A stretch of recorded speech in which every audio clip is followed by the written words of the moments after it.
করছি chicken stick করছি।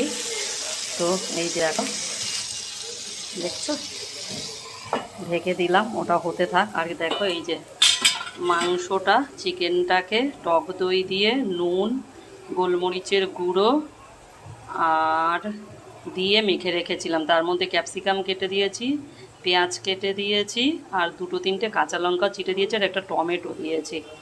দিয়ে এটা দুপুরবেলা মেখে রেখেছিলাম। আর স্টিকগুলো এখন এই যে কাঠির মধ্যে ভরে ভরে এটা ভাজছি। আর এই দেখো গরম গরম রুটিও হয়ে গেছে, ছেলেকে টিফিন দেবো এখন সন্ধ্যাবেলা খেতে। দেখো এবারে এইগুলো সাজিয়েছি, আর এগুলোকে আমি তুলে নেব, তুলে নিয়ে আর ওগুলোকে আমি দেব।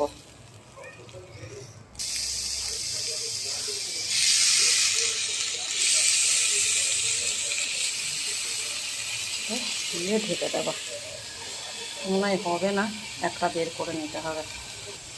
দেখো রেডি হয়ে গেছে আমার চিকেন স্টিক, আর এগুলো এবারে খেতে হবে।